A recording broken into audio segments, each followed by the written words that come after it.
ವಿದ್ಯಾನಗರದಲ್ಲಂತ ಯಶ್ ಮನೆ ಕಾಂಪೌಂಡ್ ತೆರವು ವಿಚಾರಕ್ಕೆ ಸಂಬಂಧಪಟ್ಟಂತೆ ನನ್ನೇನು ಕೂಡ ಕಾಂಪೌಂಡ್ ಹಿಂದೆ ಕಳೆದ 15 ದಿನಗಳ ಕಾಂಪೌಂಡ್ ತೆರವಾಯಿತು. ಇದೀಗ ಮತ್ತೆ ಯಶ್ ತಾಯಿ ಪುಷ್ಪ ಅವರಿಂದ ಮತ್ತೆ ಕಾಂಪೌಂಡ್ ನಿರ್ಮಾಣಕ್ಕೆ ಮುಂದಾಗಿದ್ರು. ಇದೀಗ GPA ಓಡರಾದಂಥ ದೇವರ ಸ್ಥಳಕ್ಕೆ ಬಂದಿದ್ದಾರೆ. ಸ್ಥಳಕ್ಕೆ ಬಂದು ಏನು ಯಶ್ ತಾಯಿ ಪುಷ್ಪ ಮತ್ತು GPA ಓಡ್ರು ದೇವರಾಜ್ ನಡುವೆ ಮಾತಿನ ಚಕಮಕಿ ಕೂಡ ಆಯಿತು. ಒಂದು ರೀತಿ ಬಿಗಿನ ವಾತಾವರಣ ನಿರ್ಮಾಣ. ಇದಲ್ಲದೆ ಸ್ಥಳೀಯ ಪೊಲೀಸರಾದಂಥ ಬಡಾವಣೆ ಠಾಣೆಯ ಪೊಲೀಸರು ಕೂಡ ಸ್ಥಳಕ್ಕೆ ಬಂದಿರುವಂಥದ್ದು. ಈಗ GPA ಓಡಿದ್ದಾರೆ, ಅವ್ರನ್ನ ಮಾತಾಡ್ಸ್ತಾ ಹೋಗ್ತೀನಿ. ಏನಿದು ಮತ್ತೆ ವಿವಾದ? ನೀವು ಹಿಂದೆ ನಮ್ಮ ಜಾಗ ಅಂತ ಹೇಳಿ ಸ್ಥಳಕ್ಕೆ ಬಂದಿದ್ರಿ, ಕಾಂಪೌಂಡ್ನ ತೆರವು ಮಾಡಿದ್ರಿ. ಇದೀಗ ಮತ್ತೆ ಯಶ್ನ ತಾಯಿ ಪುಷ್ಪ ಅವ್ರು ಮತ್ತೆ ಕಾಂಪೌಂಡಲ್ಲಿ ನಿರ್ಮಾಣ ಮಾಡ್ತಾರೆ. ಏನಿದು ವಿವಾದ?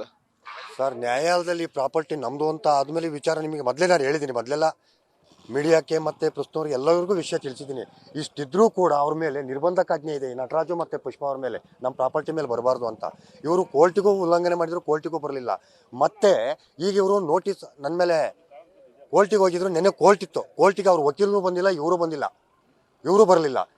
ಇದ್ರೂ ಕೂಡ ಇಷ್ಟಿದ್ರೂ ಕೂಡ ನೆನ್ನೆನೂ ಬಂದು ನಾವು ಬಂದು ಹೋಗಿದ್ದೀವಿ. ನೆನ್ನೆಲ್ಲಿ ಅವ್ರಿಗೂ ನಮಗೂ ಮಾತಿನ ಒಂದು ವಾತಾವರಣದಲ್ಲಿ ಮಾತಾಡಿದ್ವಿ. ನಾನು ಗೌರವದಲ್ಲೇ ಮಾತಾಡಿದ್ದೀನಿ ಆ ಯಮ್ಮನಿಗೆ.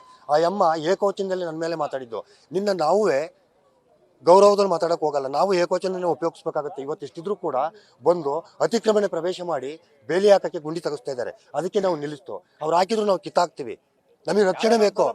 ಆಮೇಲೆ ಇಲ್ಲಿ ಯಾರೇ ಬಂದ್ರು ನೋಡಿ, ಇಲ್ಲಿ ಯಾರು ದೂರದಾರ ಯಾರು ಬಂದಿಲ್ಲ.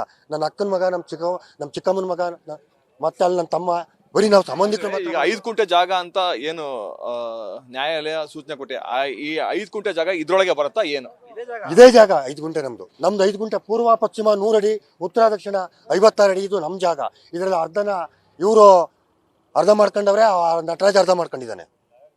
ಇದೇ ಜಾಗ ನಮ್ದು. ಇವ್ರ ಜಾಗ ಅಂತ ಹೇಳ್ತಾವ್ರಲ್ಲ, ಅದಕ್ಕೆ ನಾನು ಹೇಳ್ತಾ ಇದ್ದೀನಿ, ಸರ್ವೇರ್ನ ಕರೆಸಿ ಇವ್ರ ಜಾಗನ ಚೆಕ್ ಮಾಡುತ್ತಲಿ. ಈಗ ಬರೀ ನಮ್ಮನ್ನ ದಾಖಲೆ ಕೇಳಿದ್ರೆ ದಾಖಲೆ ನಾವು ಎಲ್ಲ ತಗೋ ಕೊಟ್ಟಿದ್ದೀವಿ. ಅವ್ರದೊಂದು ವಾದ ಏನು ಅಂದ್ರೆ, ಅಕ್ರಮವಾಗಿ ಏಕಾಏಕಿ ನಮ್ಮ ಜಾಗದಲ್ಲಿ ಅಕ್ರಮವಾಗಿ ಬಂದು ಏನ್ ಕಾಂಪೌಂಡ್ ಇತ್ತು, ಕಾಂಪೌಂಡ್ ನ ತೆರವು ಮಾಡೋದಂತ ಅವ್ರು ಆರೋಪ ಮಾಡ್ತಾರೆ. ನನ್ನ ಜಾಗ ನಾನು ಹೆಂಗಾರ ಮಾಡ್ಕೊತೀನಿ. ಕೇಳಕ್ ಅವ್ರ್ಯಾರು ಸರ್? ನನ್ನ ಜಾಗ ನಾನು ಏನಾರ ಮಾಡ್ಕೊತೀನಿ. ಕಾಂಪೌಂಡ್ ನಾನೇ ಹಾಕಿದ್ದೆ. ಈಗೇನ್ ಹೇಳ್ತೀರಾ? ಕಾಂಪೌಂಡ್ ಹೊಡ್ಕೊಂಡು ಒಳಗೆ ಕುತ್ಕೊಂಡಿದ್ರು. ನಮ್ ಜಾಗನ ನಾವು ಮಾಡ್ಕೊತೀವಿ, ಕ್ಲೀನ್ ಮಾಡ್ಕೊತೀವಿ. ಆ ಸೊಡ್ಡು ನಮ್ದಯ, ಸೊಡ್ಡು ಕೂಡ ನಮ್ದಯ. ಅವನು ವೆಯ್ಟ್ ಮೆಜರ್ಮೆಂಟ್ ನಟರಾಜ್ ಅವನಲ್ಲ, ಅವನು ಲೋಕಾಯುಕ್ತ ಬಲಿಗೆ ಬಿದ್ದವನು. 3 ಕಾಲು ಕೋಟಿ ಅಸೆಟ್ ಅವನಲ್ಲಿ ರೇಡ್ ಆಗಿದ್ದು ದಾಖಲೆ ನನ್ನ ಹತ್ರ ಇದೆ. ಅಂತ ಒಬ್ಬ ದೊಡ್ಡ ಭ್ರಷ್ಟ ಅವನು. ಈ ಅಮ್ಮ ಹಿಂದಲೇ ನನ್ನ ಬಂದಿಲ್ಲ ಟಿವಿಲಿ, ನಾನೊಬ್ಬ ಮಾಸ್ಟರ್ ಮಗ. ನಮ್ಮಪ್ಪ 16 ಜನಕ್ಕೆ ವಿದ್ಯೆ ಹೇಳ್ಕೊಟ್ಟು ಡಾಕ್ಟ್ರು, ಇಂಜಿನಿಯರ್, 33 ಇಲಾಖೆಲು ಅವ್ರೆ ನಮ್ಮಪ್ಪ ವಿದ್ಯೆ ಹೇಳ್ಕೊಟ್ಟಂತ ಸ್ಟೂಡೆಂಟ್ಸ್ಗಳು. ಇವ್ರ ಥರ ಬಂದಿಲ್ಲ ನಾನು. ಇವ್ರಂಗೆ ನಾನು ಅನೇಕ ಚಾನೆಲ್ಗಳಲ್ಲಿ ನೋಡಿದ್ದೀನಿ. ಮೈಸೂರಲ್ಲಿ ಏನಾಯ್ತು, ರಂಗಲೇಳದಲ್ಲಿ ಏನಾಯ್ತು, ಬೆಂಗಳೂರಲ್ಲಿ ಏನಾಯ್ತು ಅಂತ. ಇವರು ಎಲ್ಲೋದು ಇದೆ ಕಿತಾಪತಿ. ಇಲ್ಲಿ ನನ್ನ ಸಂಬಂಧಿಕರು ಬಂದವರು ನನ್ನ ಜೊತೆಗೆ. ನಮ್ಮ ಹತ್ರ ಯಾವುದೇ ಕಾರಣಕ್ಕೂ ಇಟ್ಕೊಳಕ್ ಆಗಲ್ಲ ಅವರು.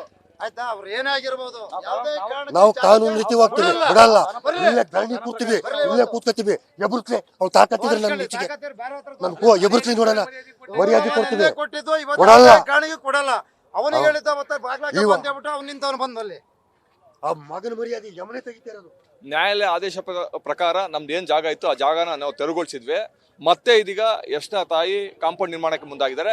ಯಾವುದೇ ಕಾರಣಕ್ಕೂ ನಾವು ಈ ಜಾಗವನ್ನು ಬಿಡಲ್ಲ, ಈ ಜಾಗ ನಮ್ದು ಅಂತ GPA ಓಡಾದಂತ ದೇವರಾಜ್ ಹೇಳ್ತಾರಂತದ್ದು. ಕ್ಯಾಮ್ರಾಮನ್ ಪ್ರವೀಣ್ ಜೊತೆ ಕಿರಣ್, ನ್ಯೂಸ್ ಫಸ್ಟ್, ಹಾಸನ್.